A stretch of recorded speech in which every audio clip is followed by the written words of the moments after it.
me chamo Adriana, sou do Rio de Janeiro, Assembleia de Deus Ministério Crescendo na Palavra, e no ano de 2023 eu participei do grupo de leitura do pastor Anderson Guerra.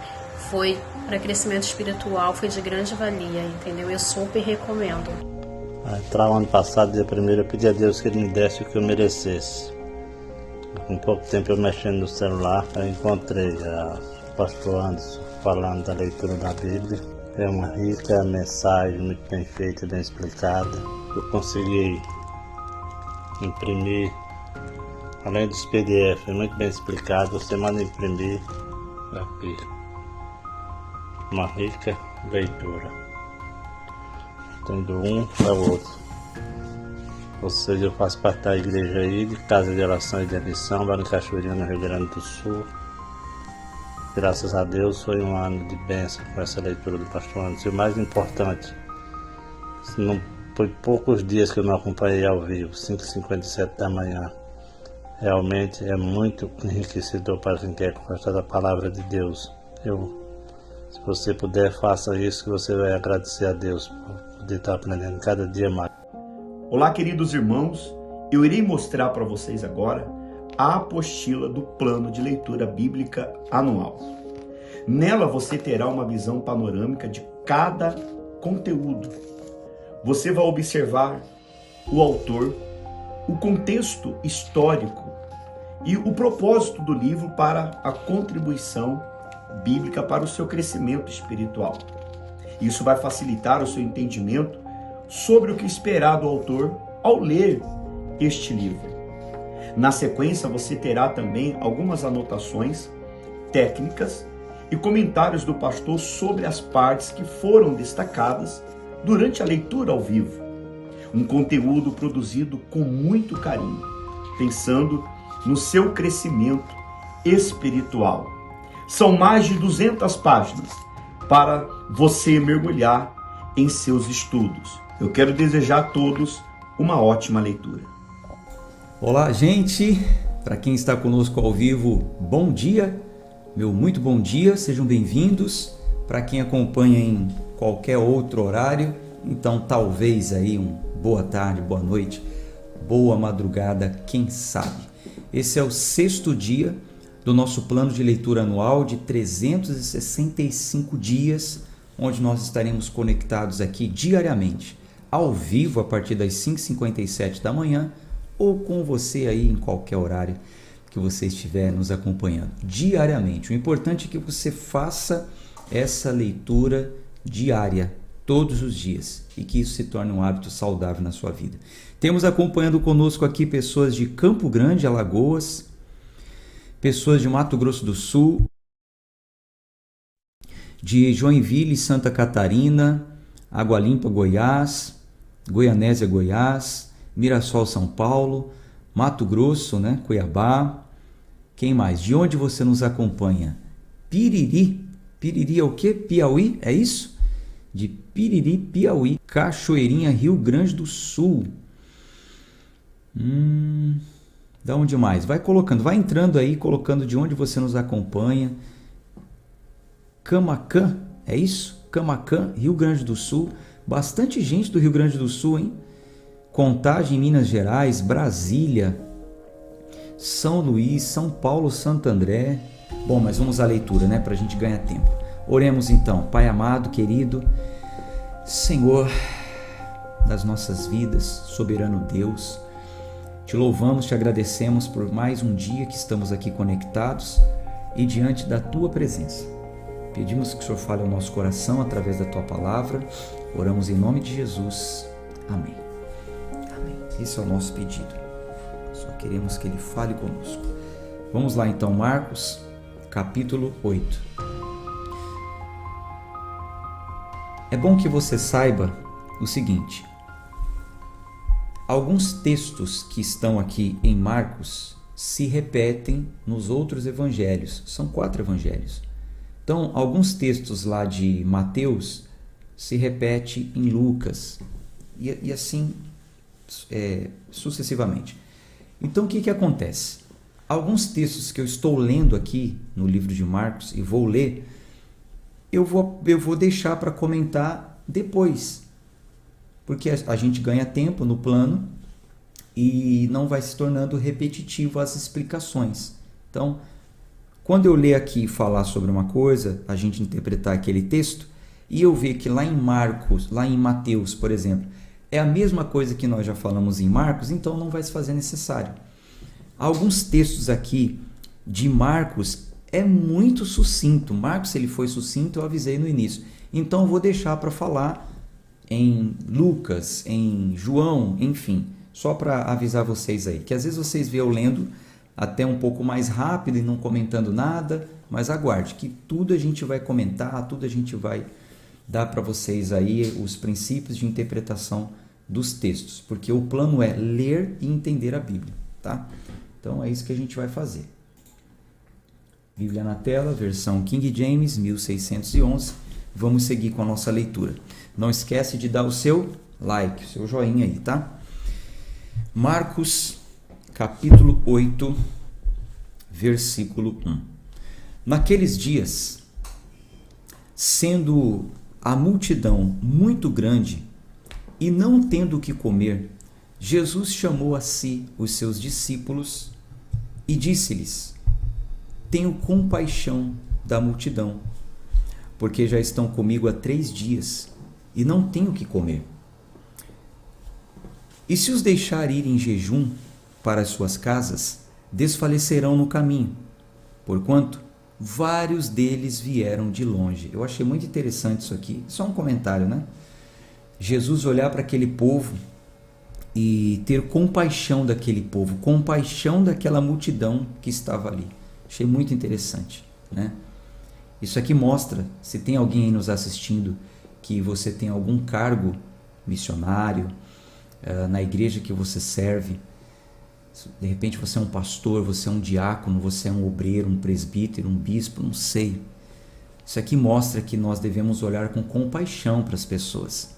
As pessoas que chegam ali buscando Jesus, nós devemos olhar com compaixão e não com desprezo. Sabe? Olhar realmente com compaixão é você ter a empatia, é você se colocar no lugar da pessoa. Tem muita gente que, infelizmente, não é tratada assim. Não é tratada assim. Mas é quem tem o Espírito de Cristo, né? Quem tem o Espírito de Cristo tem compaixão. Bom, versículo 4. E os seus discípulos responderam-lhe: de onde poderá um homem satisfazer estes homens com pão aqui no deserto? Os discípulos ainda não tinham aquela sensibilidade espiritual tão esperada por Cristo, né? Porque ele já tinha feito a multiplicação dos pães aqui. E aí eles parece que esqueceram, né? Versículo 5. E ele perguntou-lhes: quantos pães tendes? E disseram-lhe: 7.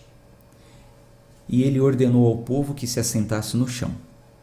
E tomando os 7 pães, e tendo dado graças, partiu-os, e deu-os aos seus discípulos, para colocarem diante deles, e puseram-nos diante do povo.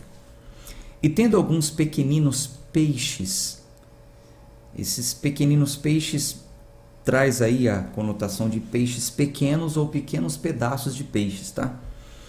Ele os abençoou também, ordenou-lhes para que colocassem diante deles. Então eles comeram e saciaram-se, e tomaram dos pedaços que sobraram 7 cestos. E os que haviam comido eram cerca de 4.000, e ele os despediu. E ele, entrando imediatamente no barco com os seus discípulos, foi para as regiões de Dalmanuta. E vindo os fariseus, começaram a questioná-lo, tentando-o, procurando um sinal no céu. Anote aí, circula versículo 11. Na minha Bíblia eu já circulei aqui, ó, versículo 11. Do lado você escreve 8, 2.11, de capítulo 8, versículo 11.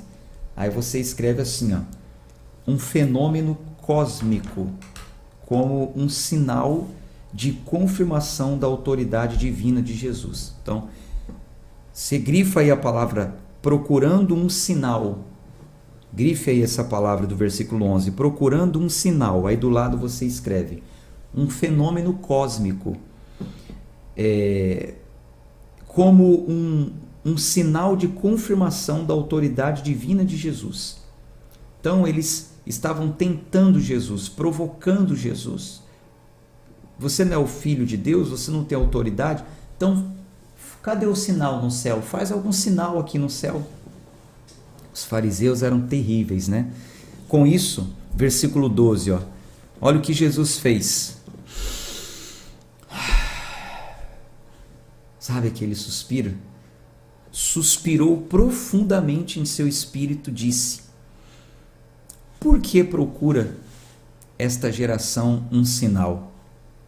Na verdade, eu vos digo que a essa geração não se dará nenhum sinal.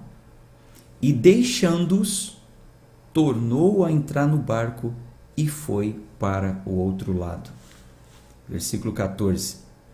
Os discípulos tinham se esquecido de levar pães, e no barco não tinham consigo senão um pão. Preste atenção nesse detalhe. Versículo 15. E ordenou-lhes dizendo: fiquem atentos, guardai-vos do fermento dos fariseus e do fermento de Herodes. Então veja, olha isso aqui. Tinha acabado de acontecer ali um confronto com os fariseus, que diziam que se ele era uma divindade, ele poderia provocar um sinal no céu, aquela coisa toda. Aí Jesus ele dá um alerta para eles. Vamos lá para o barquinho. Subiram no barco, aí Jesus dá um alerta para eles. Olha, fiquem atentos, guardai-vos do fermento dos fariseus e do fermento de Herodes. Circule aí o versículo 15. Grife. Fermento dos fariseus e fermento de Herodes.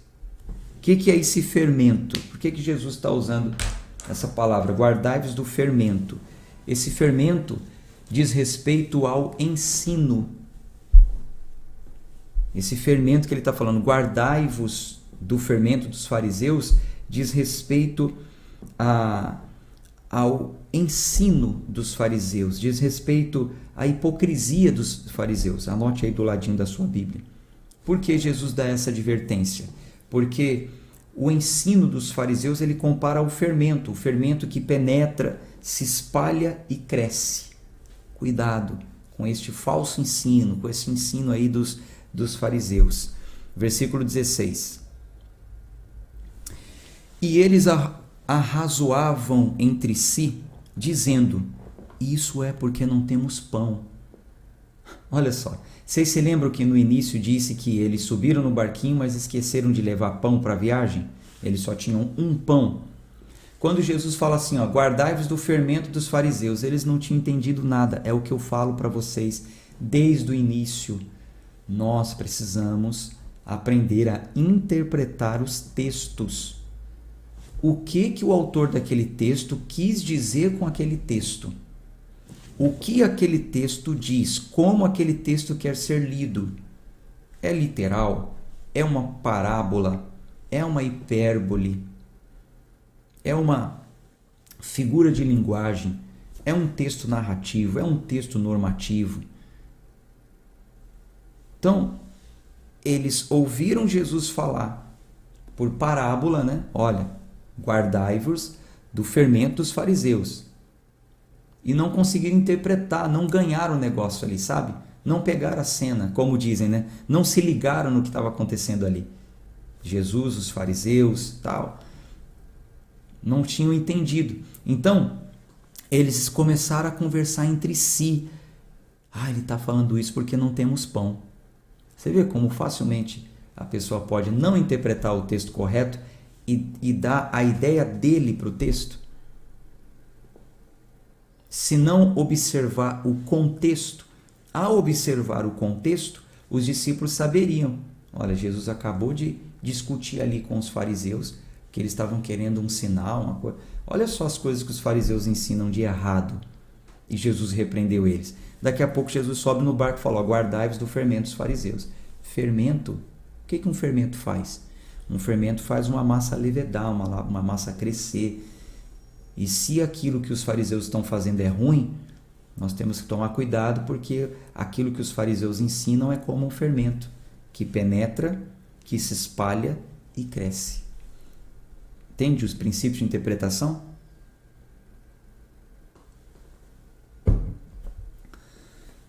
Então, Jesus, você vai ver aqui que ele vai ficar desapontado com os discípulos. Vamos ler aqui, ó. Versículo 16. E eles arrazoavam entre si, dizendo: isso é porque não temos pão. E Jesus, percebendo isso, disse-lhes: por que argumentais por não terdes pão? Ainda não percebeis, nem compreendeis? Tendes ainda o vosso coração endurecido? Lembra que eu já falei o que é esse coração endurecido? Falta de sensibilidade espiritual, discernimento. Tendo olhos, não vedes? E tendo ouvidos, não ouvis? E não vos lembrais? Quando eu parti os 5 pães entre os 5.000, quantos cestos cheios de pedaços tomastes? E eles disseram: 12. E quando parti os 7 entre 4.000, quantos cestos cheios de pedaço tomastes? E disseram: 7. E ele lhes disse: como é que vocês não compreendem ainda? Vocês estão achando que eu tô reclamando com vocês porque vocês não trouxeram pão? Só tem um pão aí? Vocês já se esqueceram que eu multipliquei o pão e alimentei uma multidão? Eu fiz isso 2 vezes. Vocês ainda não percebem? Jesus estava desapontado com eles. Mas, seres humanos como nós, que precisamos aprender. Esse plano de leitura é para quem quer aprender, para quem quer desenvolver o discernimento, para quem é comprometido. Veja bem, eu estava dando uma olhada no canal. No primeiro dia, nós chegamos a quase 800 pessoas. Glória a Deus por isso. No segundo dia, desceu um pouquinho. No terceiro dia, menos ainda. No dia de ontem, nós tivemos 300 e poucas pessoas que assistiram o dia de ontem. O que eu entendo? Alguns já desistiram, outros é porque estão atrasados. E aí, estão aí de repente lutando para recuperar e colocar em dia. Para não acontecer isso com você, eu te digo, assuma o compromisso.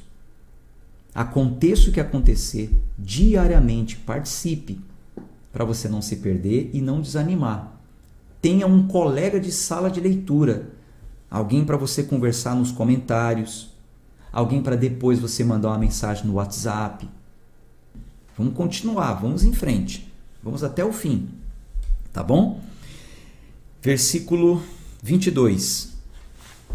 E ele chegou a Betsaida, e trouxeram-lhe um homem cego, e pediram-lhe para tocá-lo. E ele tomou o homem cego pela mão, e o levou para fora da aldeia. E ele, cuspindo nos seus olhos, e impondo as suas mãos sobre ele, perguntou-lhe se ele enxergava alguma coisa. E ele, olhando para cima, disse: eu vejo homens como árvores andando. Então veja, o milagre não tinha acontecido completamente. É o único texto aqui, se não me falha a memória, é o único texto da Bíblia que nós vemos, do Novo Testamento, que nós vemos um milagre acontecendo em 2 etapas, sabe? Não aconteceu de vez. Isso é um exemplo para nós também. Aí versículo 25. Depois disto, ele colocou novamente suas mãos sobre os seus olhos e o fez olhar para cima. E ele foi restaurado e viu a cada homem claramente. Então, primeiro ele tinha visto homens em forma de árvores, não conseguiu ver muito bem. Jesus põe a mão novamente e fala: e agora? Aí ele olha e vê perfeitamente. Interessante isso. Versículo 26. E ele o mandou embora para sua casa, dizendo: não entres na aldeia, nem o digas a ninguém da aldeia. E saiu Jesus e os seus discípulos para as aldeias de Cesareia de Filipe. No caminho ele perguntou aos seus discípulos, dizendo: quem dizem os homens que eu sou? E eles responderam: João o Batista. Mas alguns dizem Elias, e outros, um dos profetas. E ele lhes disse: mas vós, quem dizeis que eu sou? Respondendo Pedro lhe disse, tu és o Cristo. E ele ordenou-lhes que não contassem a nenhum homem sobre ele. Veja o que está acontecendo aqui. Anote aí na sua Bíblia, grife aí a palavra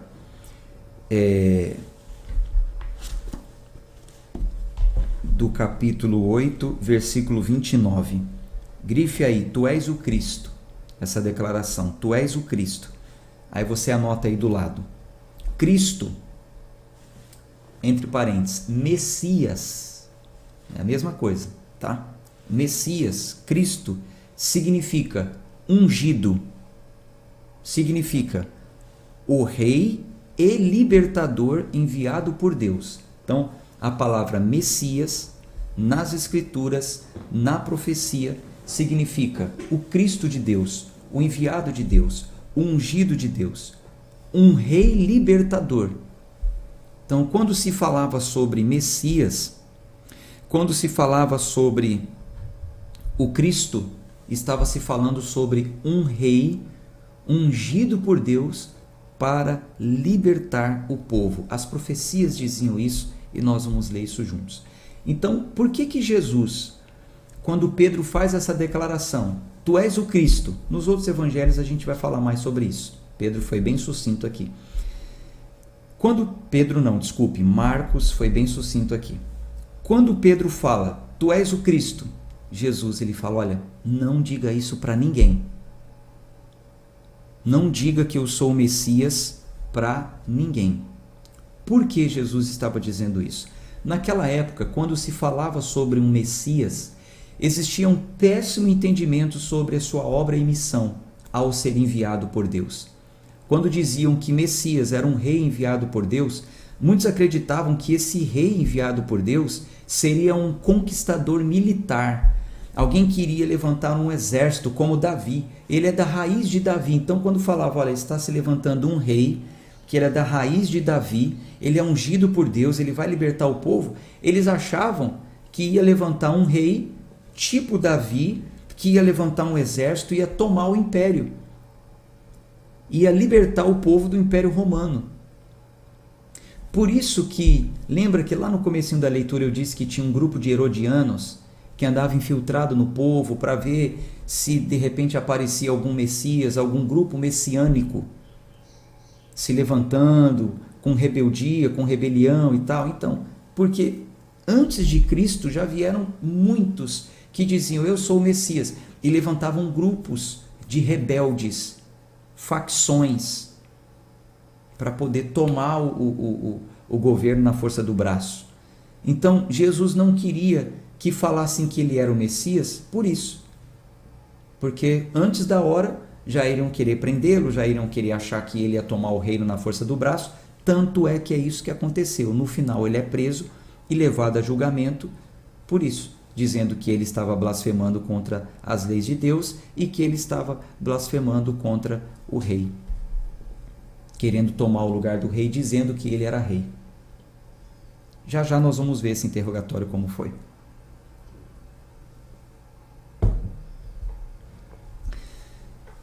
Então, por isso que ele disse, não fale para ninguém.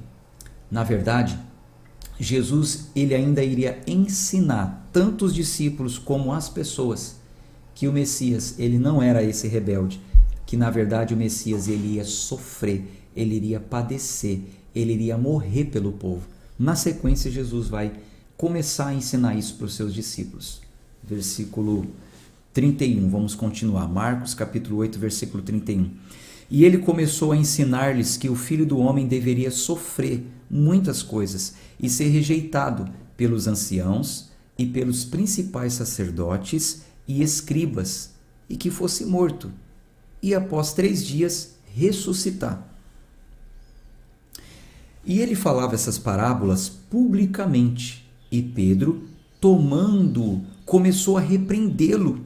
Então, quando Jesus começou a falar, olha, o Messias, ele vai ser rejeitado pelos mais antigos, pelos fariseus, os principais sacerdotes, ele vai ser preso, ele vai ser morto, mas depois de 3 dias ele vai ressuscitar. Pedro toma Jesus e fala, não diga isso, começa a repreender ele. Mas Jesus, virando-se, olhando para os seus discípulos, repreendeu Pedro, dizendo, para trás de mim, Satanás, porque tu não tens gosto das coisas que são de Deus, mas das coisas que são dos homens. E chamando a si a multidão com seus discípulos, disse-lhes, se alguém quiser vir após mim, negue-se a si mesmo, tome a sua cruz e siga-me. Grife esse negue-se a si mesmo e anote aí do lado. Negar a si mesmo significa negar os desejos egocêntricos, os seus próprios desejos. Pedro repreende Jesus porque não quer que Jesus morra, porque não quer que Jesus enfrente aquilo que ele disse que ia enfrentar. Jesus repreende Pedro, mandando Satanás ir para trás dele, olha para a multidão e fala, olha, deixa eu falar uma coisa, se vocês querem ser meus discípulos, se vocês querem vir após mim, negue a si mesmo. Negue os seus desejos egoístas. Não é do jeito que vocês querem. É do jeito que tem que ser. Tome a sua cruz.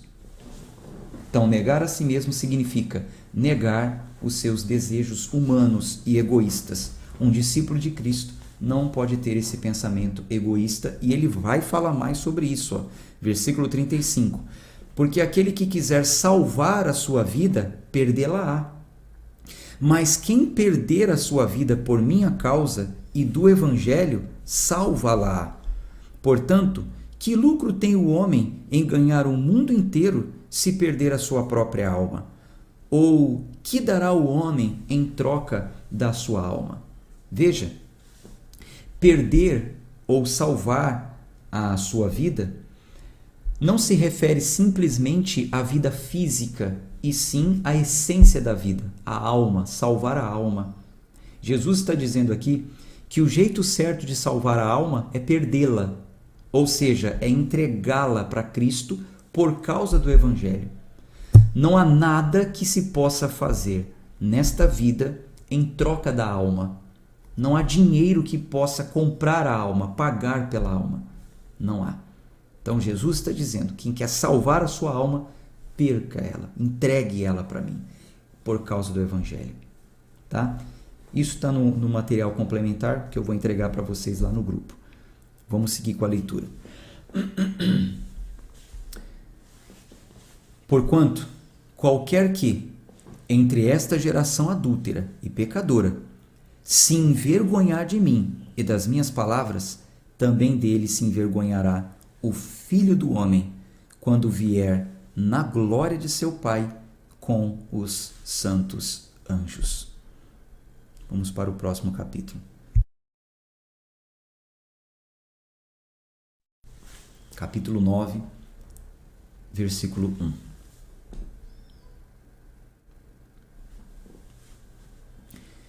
E ele disse-lhes, na verdade eu vos digo, que alguns dos que aqui estão não provarão a morte, até que vejam o reino de Deus vindo com poder. E 6 dias depois, Jesus tomou consigo a Pedro, a Tiago e a João. Perceba que Jesus tinha um círculo mais próximo, um círculo dos mais próximos. Perceba isso. Ele chamava Pedro, Tiago e João. Os outros continuavam em missões. Você vai ver que depois há um reencontro com os outros. Então ele chamou esse círculo aí dos mais próximos e os conduziu à parte a um alto monte. Estou lendo o versículo 2. E transfigurou-se diante deles. E as suas vestes tornaram-se resplandecentes, extremamente brancas como a neve, tais como nenhum lavandeiro sobre a terra as poderia branquear. E ali apareceu-lhes Elias com Moisés, e eles falavam com Jesus. E Pedro, respondendo, disse a Jesus, Mestre, É bom estarmos aqui. Deixa-nos fazer aqui 3 tabernáculos, um para ti, um para Moisés e um para Elias, porque ele não sabia o que dizer, pois eles estavam grandemente atemorizados. E formou-se uma nuvem que os cobriu, e dela saiu uma voz que dizia: Este é o meu filho amado, a ele ouvi. E de repente, eles olhando ao redor, não viram mais nenhum homem, senão só a Jesus. E enquanto eles desciam do monte, ele ordenou-lhes que a nenhum homem contassem as coisas que tinham visto, até que o Filho do Homem ressuscitasse dentre os mortos. Aqui é o primeiro momento que Jesus coloca o tempo que eles poderiam falar. Até então Jesus está falando: não fale para ninguém, não fale para ninguém, não fale para ninguém. Aqui Jesus disse: vocês vão poder falar depois que o Filho do Homem ressuscitar. Depois da minha ressurreição, aí vai ser a hora de vocês falarem todas essas coisas. Versículo 10. E eles guardaram o que foi dito entre si, perguntando uns aos outros o que significava ressuscitar dentre os mortos. E eles o perguntaram, dizendo: por que dizem os escribas que Elias deveria vir primeiro? Anote aí do lado aí, deixa grifado esse versículo 11 do capítulo 9, e você anote aí do lado: uma profecia dita em Malaquias, capítulo 4, versículos 5 e 6. Então, essa pergunta dos discípulos para Cristo é porque os escribas, você sabe que os escribas eram aqueles que interpretavam os escritos, o que estava escrito nos profetas e nos livros de Moisés, e eles já tinham dito que Elias viria primeiro. Antes do Messias viria Elias. Por que eles falavam isso? Porque isso estava escrito em Malaquias 4, versículos 5 e 6. Anote para você ter essa referência. Versículo 12.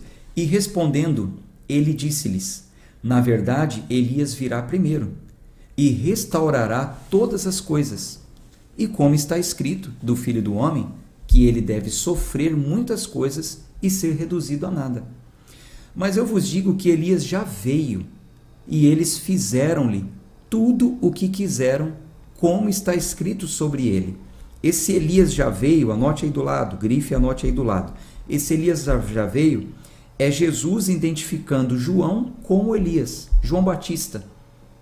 Quando Jesus fala Elias já veio e fizeram com ele o que quiseram, é porque tinham prendido, João Batista, que veio no espírito de Elias, abrindo o caminho, pregando o arrependimento. Então já tinham prendido ele, já tinham degolado a cabeça dele, ou seja, Elias já veio, já fizeram com Elias o que eles quiseram. Versículo 14. E ele, aproximando-se dos seus discípulos, viu ao redor deles uma grande multidão, e os escribas interrogando a eles. Então, aquele círculo dos mais próximos, junto com Jesus, se aproximaram dos outros discípulos que continuavam ali, cumprindo a ordem de Jesus. Quando Jesus chega, os escribas estão interrogando a eles. Versículo 15. E imediatamente toda a multidão, vendo-o, ficou grandemente surpreendida, e correndo para ele o saudaram. E ele perguntou aos escribas: o que interrogas com eles? E um da multidão respondendo disse: Mestre, trouxe-te o meu filho, que tem um espírito mudo. E este, onde quer que o apanhe, derruba-o. E ele espuma e range os dentes. Eu disse aos teus... E vai definhando, desculpe. Espuma e range os dentes e vai definhando. E eu disse aos teus discípulos que o expulsassem, mas eles não puderam. E ele respondendo lhe disse: ó geração sem fé, até quando hei de estar convosco? Até quando vos suportarei? Trazei-o a mim. E eles o trouxeram até ele. E vendo-o, o espírito imediatamente o convulsionou. O espírito o convulsionou. Grave isso que eu já vou falar sobre isso. E ele caiu no chão e revolvia-se espumando. E perguntou ao seu pai: há quanto tempo isso veio a ele? E ele disse: desde criança. E muitas vezes isso o tem lançado no fogo e dentro da água para o destruir. Mas, se tu podes fazer alguma coisa, tem compaixão de nós e ajuda-nos. E Jesus disse-lhe: se tu podes crer, todas as coisas são possíveis ao que crê. E imediatamente o pai do menino exclamou e disse em lágrimas: Senhor, eu creio, ajude a minha incredulidade. Quando Jesus viu que as pessoas vinham correndo juntas, ele repreendeu o espírito imundo, dizendo-lhe: tu, espírito mudo e surdo, eu te ordeno, sai dele e não entres mais nele. E o espírito gritou e, agitando-se com violência, saiu dele. E ele estava como um morto, de modo que muitos diziam: ele está morto. Mas Jesus, tomando-o pela mão, o ergueu e ele se levantou. Então, veja, o que aconteceu aqui? Essa parte aqui de Marcos 9, 17 até o 29 narra alguns fatos. Primeiro, o primeiro fato dos discípulos não terem conseguido expulsar aquele demônio. E Jesus vai falar na sequência, lá no versículo 29, deixa eu já ler isso aqui para depois comentar. Jesus vai falar sobre isso. E ele disse-lhes, versículo 28, versículo 28. E quando ele entrou em casa, os seus discípulos lhe perguntaram em particular: por que nós não pudemos expulsá-lo? E ele disse-lhes: este tipo não sai de modo algum, senão pela oração e pelo jejum.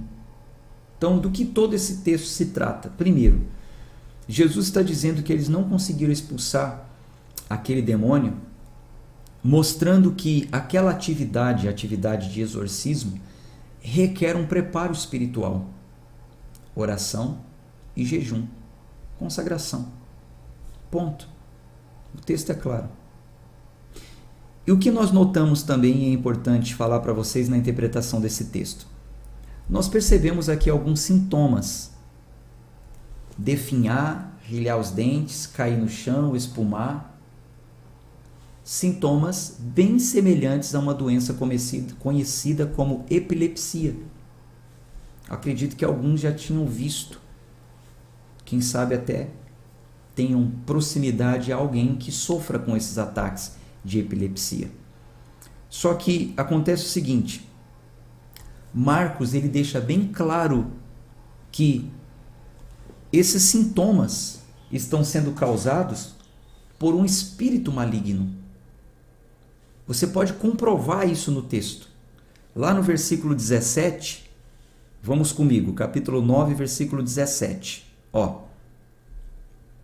E um da multidão, respondendo, disse: Mestre, trouxe-te meu filho, que tem um espírito mudo. Um espírito maligno. Versículo 20. E eles o trouxeram até ele. E vendo-o, o espírito imediatamente o convulsionou. E ele caiu no chão, revolvia-se espumando. Então, quem convulsionou o menino? Foi o espírito. Versículo 25.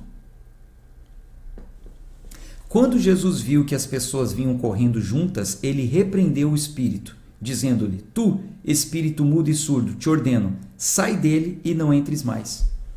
Depois que o espírito saiu, o menino voltou ao normal. Então, é preciso ter discernimento espiritual, entendimento bíblico, para diferenciar que existem certos tipos de doenças que estão relacionados a uma deficiência física, e isso é comprovado em exames.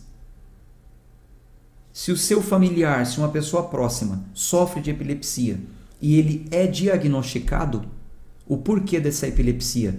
É uma má formação no cérebro, é uma cirurgia que se submeteu, tem um diagnóstico? É uma falha no sistema humano e nós estamos sujeitos a isso. O crente só tem promessa de ter corpo perfeito no céu. Aqui a gente está sujeito as doenças físicas. Pode acontecer com qualquer um. Agora, se aquilo não é diagnosticado, olha o histórico. Desde criança ele sofre com isso, ninguém ajuda, ninguém resolve, e um espírito possui ele e causa isso nele. Aí é espiritual, aí requer libertação. Tá? Então tem que diferenciar, nem todas as doenças são causadas por espíritos malignos. Não é bem assim que a coisa funciona, biblicamente falando. Tá? Não é assim que a coisa funciona. Respondendo até um comentário que eu vi que já colocaram aí. Então acredito que eu já respondi. Marcos capítulo 9, versículo 35. Mas temos fé que a qualquer doença o Senhor ele possa operar e dar graça segundo a sua vontade para aqueles que o buscam. Vamos continuar. Versículo 30.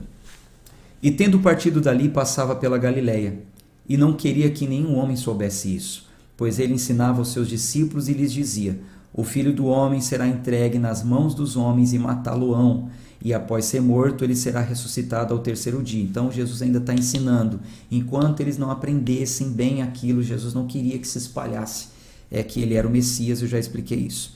Versículo 32. Mas eles não entenderam esse discurso e tinham medo de interrogá-lo. E ele chegou a Cafarnaum, e estando na casa, perguntou-lhes: o que discutis entre vós pelo caminho? Mas eles calaram-se, porque pelo caminho haviam discutido entre si qual deles seria o maior. E ele assentou-se e, chamando os discípulos, disse-lhes: se algum homem deseja ser o primeiro, este será o último de todos e o servo de todos. Então Jesus está dizendo aqui que no sistema de valores, veja bem, no sistema de valores ensinado por Cristo, ninguém se tornaria o primeiro. No sistema de valores ensinados por Cristo, ninguém se tornaria o primeiro através de privilégios. Ninguém se tornaria o primeiro por ser privilegiado ou por força, mas por meio da humildade e servindo a todos. Então, no sistema de valores ensinado por Cristo, é assim que funciona. Versículo 36. E ele tomou uma criança e a colocou no meio deles, e tomando-a nos seus braços, disse-lhes: qualquer que receber uma dessas crianças em meu nome, recebe a mim. E qualquer que me receber, que não recebe a mim, perdão, deixa eu ler de novo, me desculpe. Versículo 37. Qualquer que receber uma destas crianças em meu nome, recebe a mim. E qualquer que me receber, não recebe a mim, mas aquele que me enviou. E João lhe respondeu dizendo: mestre, nós vimos um que expulsava demônios em teu nome, mas ele não nos segue, e nós o proibimos, porque ele não nos segue. Jesus, porém, disse: não lhe o proibais, porque não há homem que faça milagre em meu nome e possa logo falar mal de mim. Porque quem não é contra nós, é por nós. Porquanto, todo aquele que vos der de beber um copo de água em meu nome, porque sois de Cristo, na verdade eu vos digo que ele não perderá a sua recompensa. E qualquer que escandalizar um desses pequeninos que creem em mim, melhor lhe fora que lhe pendurasse ao pescoço uma pedra de moinho e que lhe fosse lançado ao mar. E se a tua mão te ofender, corta. Melhor é entrares na vida mutilado do que, tendo duas mãos, ires para o inferno, para o fogo que nunca se apaga, onde o seu verme não morre e o fogo não se apaga. E se o teu pé te ofender, corta-o. Melhor te é entrar na vida coxo do que, tendo dois pés, ires para o inferno, para o fogo que nunca se apaga, onde o seu verme não morre e o fogo não se apaga. E se o teu olho te ofender, arranca-o. Melhor entrares no reino de Deus com um só olho do que, tendo dois olhos, seres lançado no fogo do inferno, onde o seu verme não morre, o fogo não se apaga. Porque cada um será salgado com o fogo, e cada sacrifício será salgado com sal. Sal é bom, mas se o sal tornar-se insípido, com que temperareis? Tende sal em vós mesmos e paz uns com os outros. Veja, gente, que tipo de texto é esse? Vamos entender como que esse texto quer ser lido para ninguém sair por aí mutilando o seu corpo. Jesus disse que se a minha mão me fizer pecar, é melhor mutilar, é melhor cortar. Não é literal. Isso aqui é uma figura de linguagem. Jesus está usando figuras para expressar aquilo que ele queria dizer. Aqui Jesus está orientando os seus discípulos a guardarem o seu olhar e as suas ações do mal. Pés, ações, caminho, né? Mão, ações, o que pego, o que faço, olhos, o que eu vejo. Guarde as suas atitudes, guarde as suas ações do mal, porque negligenciar essa orientação pode levar à queda espiritual e pode levar ao inferno, como Jesus está dizendo aqui. Capítulo 10. Vamos para o próximo capítulo.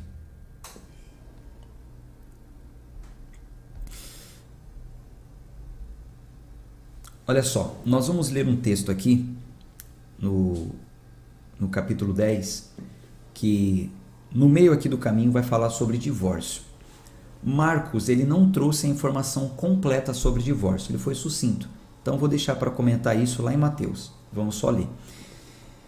E ele, levantando-se dali, foi para o litoral da Judéia, além do Jordão, e novamente a multidão recorre a ele.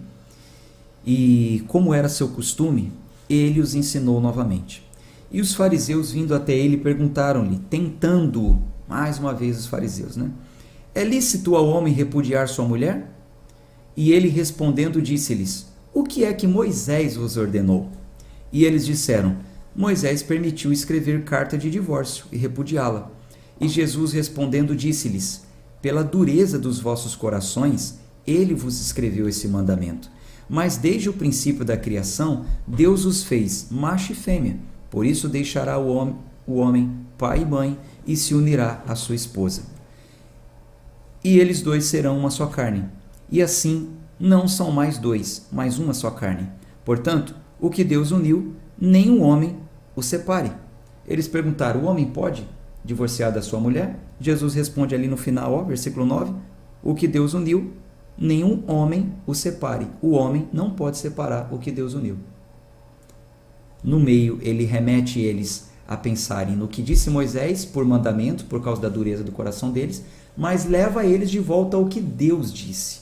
Tá? Mais explicações a gente vai ver depois lá no livro de Mateus, porque Marcos não trouxe aqui uma cláusula, uma exceção. A gente fala sobre isso depois. Versículo 10. E em casa, os seus discípulos o perguntaram novamente acerca do mesmo assunto. E ele lhes disse, qualquer que despedir a sua esposa e casar com outra, comete adultério com ela. E se a mulher despedir o seu marido e casar com outro, ela comete adultério. E lhe traziam criancinhas para que as tocasse, e os seus discípulos repreendiam aos que as traziam. Mas Jesus, vendo isso, indignou-se e disse-lhes, deixai vir a minhas criancinhas, e não as impeçais, porque de tais é o reino de Deus. Na verdade, eu vos digo, quem não receber o reino de Deus como uma criancinha, não entrará nele. O que significa isso? Não receber o reino de Deus como uma criancinha. Pense, como uma criança recebe um presente? Sem discutir, sem perguntar, sem argumentar os seus direitos. Quanto eu tenho que pagar por esse presente? O que eu estou te devendo? Uma criança, né? Adulto tem aquela coisa da reciprocidade, né? Me deu, agora eu estou obrigado a dar um presente de novo para essa pessoa. A criança não tem essas coisas. Então Jesus está dizendo que o reino funciona dessa forma. Para entrarmos no reino, a gente tem que aceitar como uma criança, por graça e ponto. Interessante isso. Vamos continuar. E ele, tomando-as nos seus braços, impôs suas mãos sobre elas e as abençoou. E estando ele pelo caminho, veio ali alguém correndo e, ajoelhando-se diante dele, perguntou-lhe, bom mestre, o que farei para que eu possa herdar a vida eterna? E Jesus disse, por que tu me chamas bom? Ninguém é bom, a não ser um que é Deus. Tu sabes os mandamentos, não cometerás adultério, não assassinarás, não furtarás, não dirás falso testemunho, não defraudarás, honra o teu pai e tua mãe. Ele respondeu dizendo, mestre, Tudo isso eu tenho guardado desde a juventude. E Jesus, olhando para ele, o amou e lhe disse: uma coisa te falta.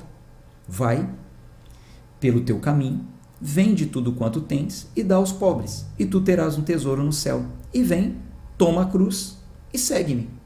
Mas ele, entristecendo-se com o que foi dito, foi embora, afligido, pois ele tinha grandes posses.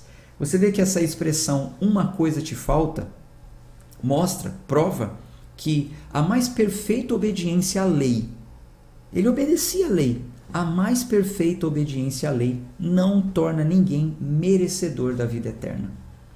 Pega essa aí, aprende essa aí. Essa uma coisa te falta envolvia renunciar àquilo que ele estava mais apegado e se tornar um discípulo. Esse era o objetivo, mas ele deu as costas para Jesus. Versículo 22. Mas ele, entristecendo-se com o que foi dito, foi embora, afligido, pois ele tinha grandes posses. E Jesus, olhando ao redor, disse aos seus discípulos: quão dificilmente entrarão no reino de Deus os que têm riquezas. Quão dificilmente, não é que não entra, quão dificilmente. Por quê? Porque as posses, elas não dão vantagem para entrar no reino de Deus. Pelo contrário, elas podem ser um obstáculo, segundo Jesus está dizendo aqui, e ele vai até ilustrar. Versículo 23. Já li, né? 24. E os discípulos se admiraram dessas suas palavras, mas Jesus, tornando a falar, disse-lhes: filhos, quão difícil é para os que confiam nas suas riquezas entrar no reino de Deus. É mais fácil um camelo passar pelo olho da agulha do que entrar um homem rico no reino de Deus. Então ele usa aqui, esse texto aqui é um provérbio, é um ditado popular que rolava na época, tá? Dizendo o seguinte, que o camelo, ele era um animal, era o mais alto da época na Palestina, ali onde Jesus estava.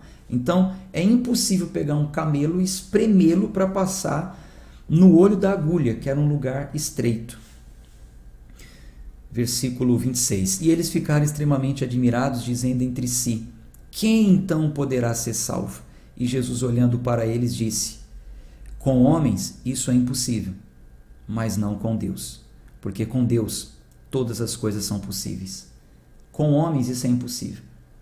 Ter riquezas, posses, com pensamento humano, com o jeito humano de ser é impossível, mas com Deus é possível. Com Deus é possível. Com Deus é possível você ser rico, você ter posses, você ser próspero e ainda assim ser salvo. Com Deus.